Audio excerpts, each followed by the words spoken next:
Hi guys, welcome back to my channel. I'm Danny. If you're new here, please subscribe and hit the notification bell so you can get a notification every time I upload a new video. Today's video is going to be my review recap of The Haves and the Have-Not, Season 6, Episode 5, Errand Boy.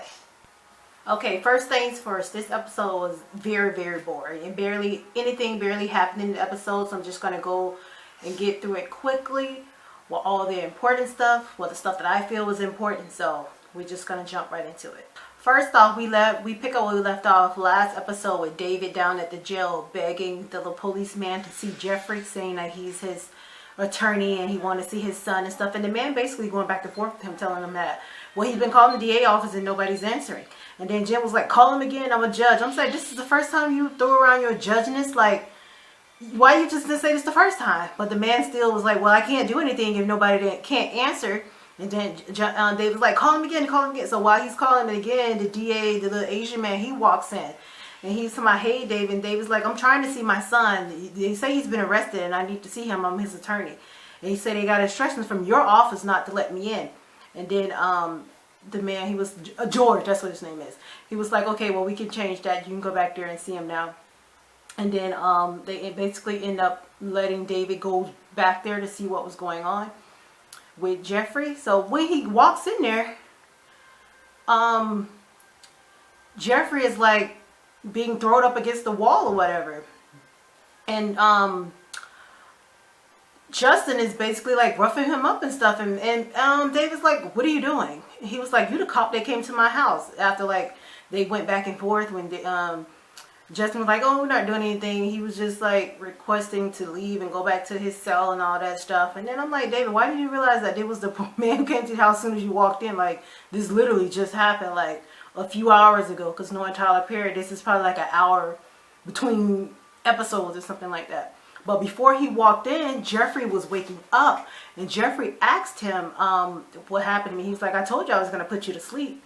And Jeffrey basically like going back and forth with him, telling him that he wanted to go to his cell and all this stuff, and asking him like, why is he acting crazy, and did he do something to Veronica?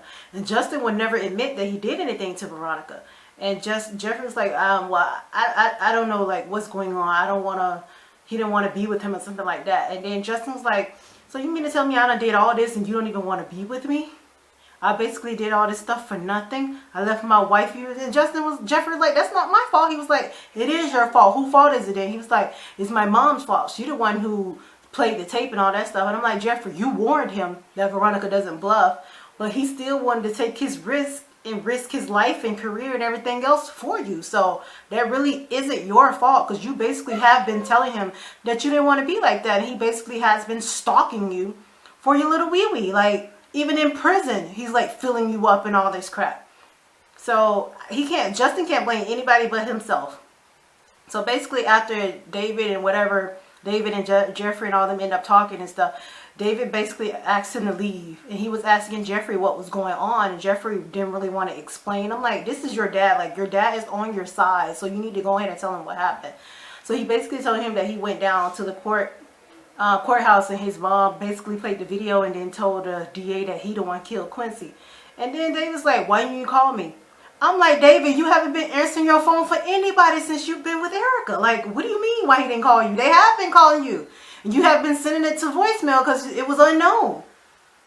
So what do you mean why they haven't been calling you? Even when Justin called him off Jeffrey's phone, you didn't answer.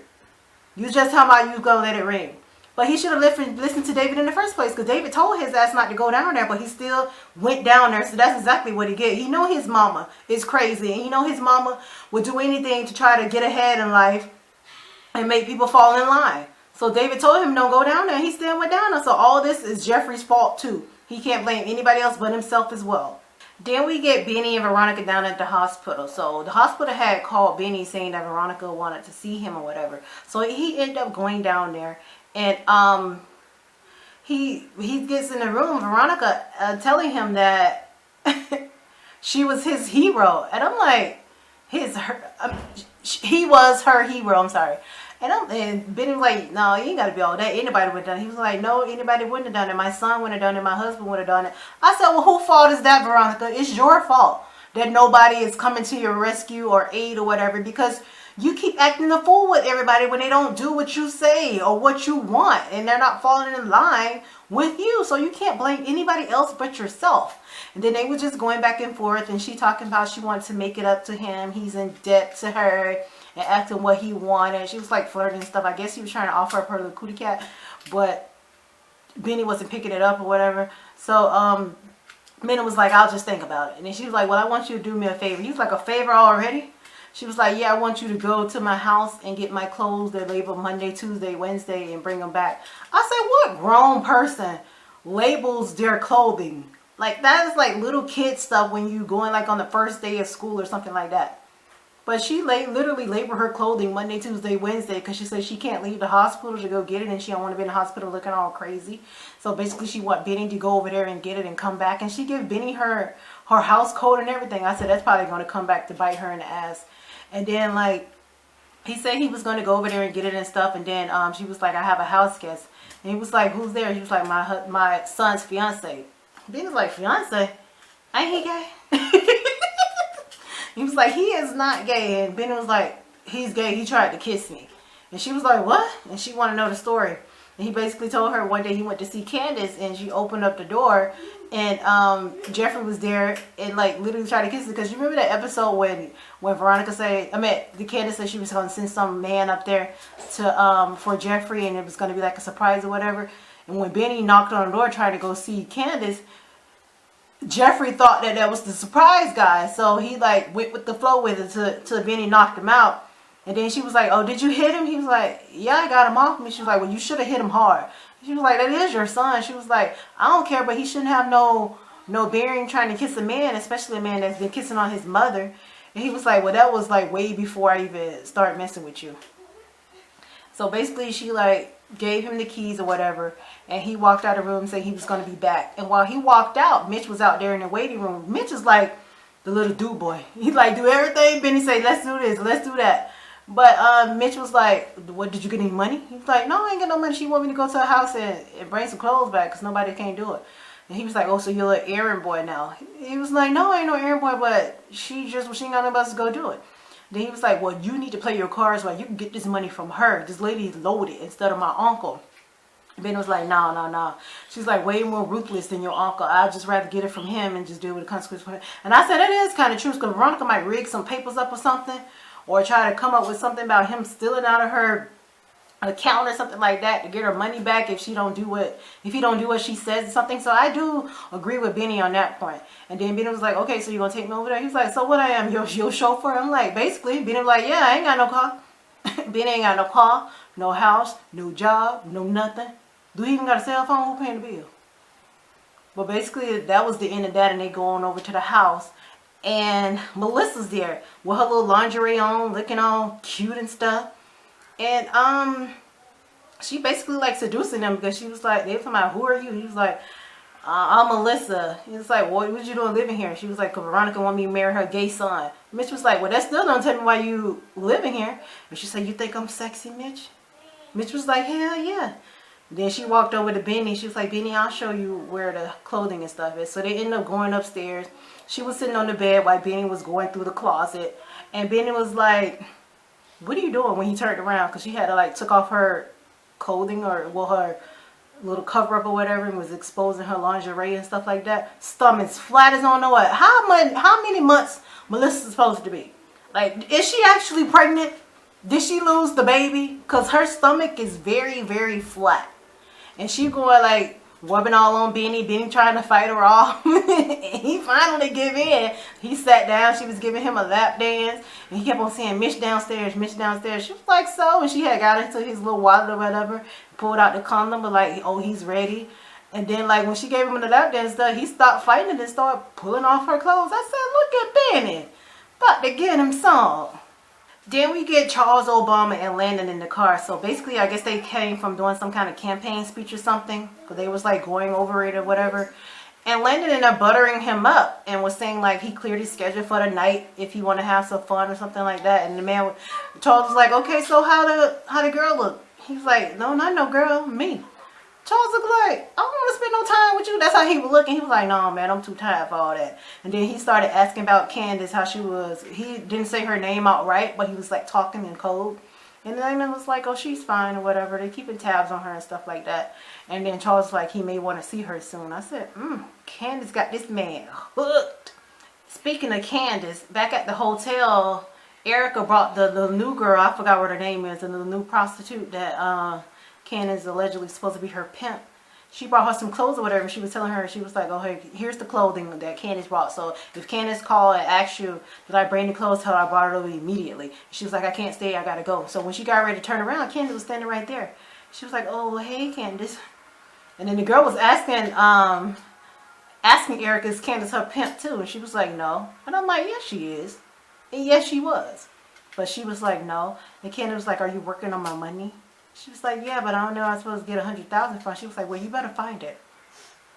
And then Candace ended up saying something about she would not speak to her again, or something like Erica might not speak to her again, or whatever. But Erica ended up like, okay, whatever. But she ended up just walking out and leaving. And then when Erica left, the girl was like, okay. She asked the girl if she had a room. The girl was like, no. She's like, okay, you can use my room. And she was telling the girl this is the last time she'll ever speak to her in public. In public, she don't know her. And she told her to go up there and get changed and stuff. Because Erica ended up telling her that all the clothing and stuff was designer clothing. Because Candace was like, did you bring good stuff? She was like, yeah, everything is designer. So she ended up going upstairs or whatever. And when she went upstairs, the little white man from previous weeks before, who was sitting in the lobby, he was there, and some lady talking about he's undercover vice and the lady police officer and to go with them, that Candace under arrest. Candace like, for what? He was like, just walk with me, don't make a scene in here. And she was like, what are you arresting me for? She was like, show me your badge. They never show her a badge, but they talking about go outside there, show her to outside. And Candace went like a dummy. Like, I thought like maybe Oscar brought these people here to try to kidnap her, or the president wanted to sneak her off or something like that. Like, I didn't really expect them to be like real police officers, because we seen in the next clip of next week's episode that she actually is down at the jail. But I'm like, Candace, you just going with these people all willingly. You don't know who these people are. They could be anybody. Anybody around here could claim to be the police. Because when he opened up his jacket and like put his hands on his hip, most undercover people, they have a badge right there. But no badge was right there. And the lady wasn't holding up a badge either, talking about they didn't want to make a scene in a nice establishment. I'm going to make a scene in here. You're not about to arrest me for no junk, and you ain't even proved that you're a police officer. And then you talking about I'm stealing. And I'm like, why this man went and go reported that she stole from him when he was trying to get some cootie cat from her? So I guess he probably ain't going to think that she's going to tell the people that she was prostituting. That's what that's probably what he's banking on. But whoever going to accuse her, I promise you, Candace probably going to come back for them in the hard way. Then we get Catherine and Hannah. I don't really want to talk about it. The only thing they was basically saying that, asking Hannah why she turned down the date with the man. I think his name is Derek, if I'm not mistaken.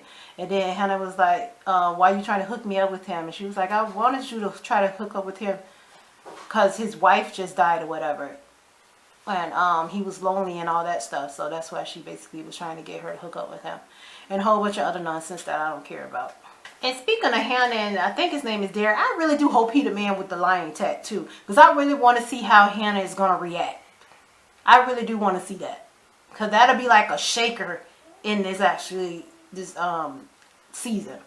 Next we get Jim and Sarah down at the hotel. Basically Jim got her in there trying to get some information on her from the DA office about his case. And she don't want to give it to him. And he basically like blackmailing her, trying to sleep with her. And she was like she was engaged. And he was like, to who? She was like, Judge somebody, I forgot. And he was like, that man old enough to be your grandfather. You always had daddy issues. And the girl was like, I don't care about that. I said, yeah girl, that girl trying to secure the bag. She don't care about that. She gonna be in the wheel and everything.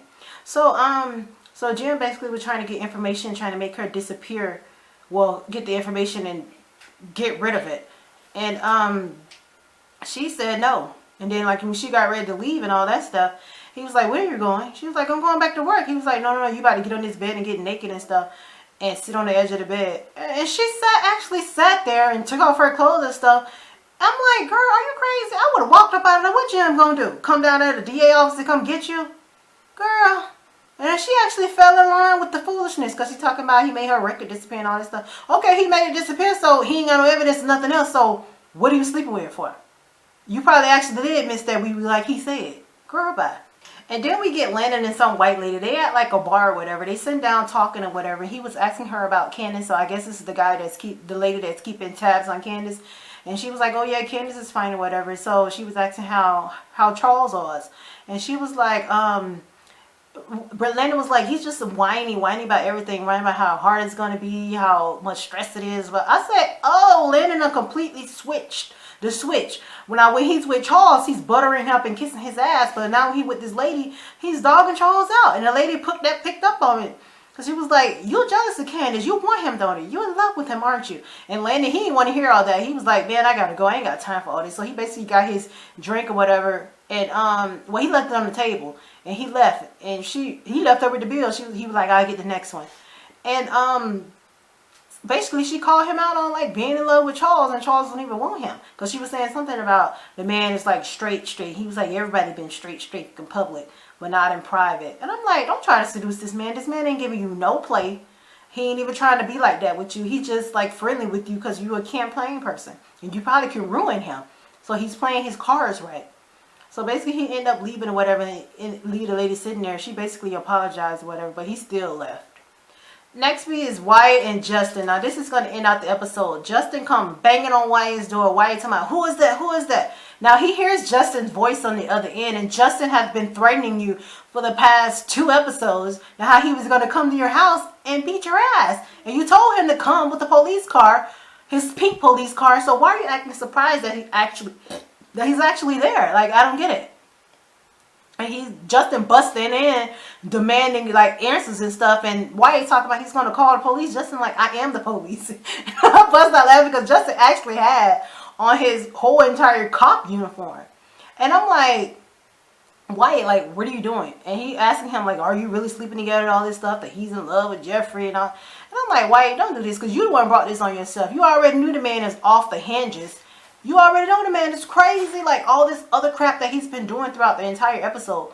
You know he's crazy. So, when you invited him down to your house, you knew it was going to be an altercation. So, you should have been ready. You should have had a bat, a gun, or something.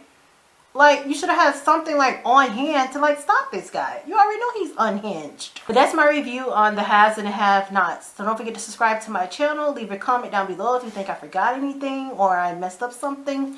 You can leave that down below and we can discuss it in the comments. All my social media links are down below. My ebook football wax on Amazon Kindle is 99 cents. Kindle Unlimited, you get to read both parts for free. But the link for both of those are down there as well. Don't forget to subscribe, thumbs up this video, and share this video. Thank you guys for watching me and supporting me. Bye.